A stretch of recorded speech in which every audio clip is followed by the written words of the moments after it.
Americans are being treated to political theater at its finest.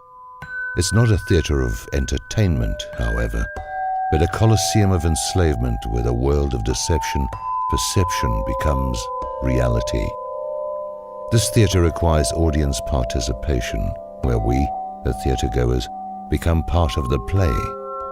We are a truly captive audience, entranced into mindlessly choosing sides at the frenzied urging of the corporate media and partisan cheerleaders firmly seated behind the microphones and television cameras of the nationally syndicated media.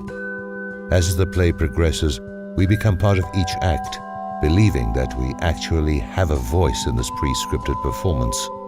We are bombarded with lie after lie, each worse than the previous in an attempt to convince us that we can make a difference by choosing and cheering seemingly opposing sides on the stage before us.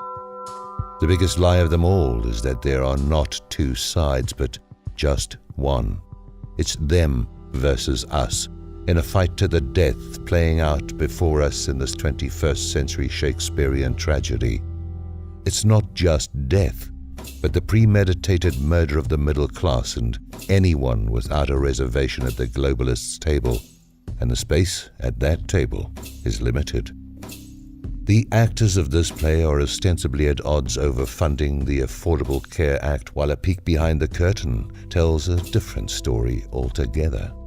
Like any play, the ending of this has already been determined. The ending, however, is not the same as written in the commemorative program you are given upon your arrival at this theater. The house lights have been dimmed not just for the performance, but to induce us into a hypnotic trance, further enabled by the media mouthpieces of malice. As you gradually become accustomed to the theater lighting, you'll see that it's not just a play, but you're being played. You're being manipulated into believing that the government shutdown is the actual plot of the play, while it is merely the method to continue the lie of a fictitious political paradigm. Audience members who remain seated and captivated by the stellar performances of the actors while maintaining a mental death grip on the media cheering their side are sadly in the majority. They're yelling at just above a throaty whisper at us and others who see beyond and behind the curtain, telling us to sit down and shut up as we are reaching a critical moment in the performance. Meanwhile, the clock is ticking towards the October 17th deadline, when the US will officially run out of money in this scripted, manufactured crisis. As the play builds up to its epilogue of evil, it serves its critical purpose of entertaining the masses and diverting our attention from the real issue, which is the killing of the US dollar. The premeditated murder of the United States petrodollar is the real act taking place behind the velvet curtain. The play merely buys the actors, the murderers of the working class, and the world as we will have once known it, time to arrange their own exodus from this coliseum-turned theater.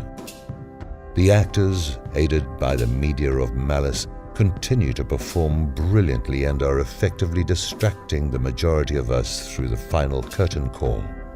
Then, as the actors take their bows amidst thunderous applause by the uninitiated, the majority of the audience will never see it coming. They will not see the stagehands open the cages of the lions while simultaneously closing the doors and blocking the exits. The thunderous applause at the curtain call will hide the sound of the engines on the Learjets and the rotor noise on the helicopters that will whisk the actors to safety, away from the unspeakable carnage that was planned from the beginning.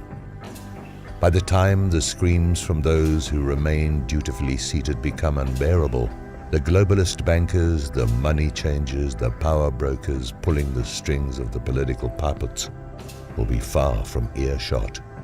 When the house lights are turned on, the remaining theatergoers who survived will suddenly awaken to a different life. For it was never about what was seen, but always about what was hidden. It was never about the government shutdown, but the shutdown of the majority, that same majority that continues to cheer for their side, unable or unwilling to comprehend that there is only one side, their side.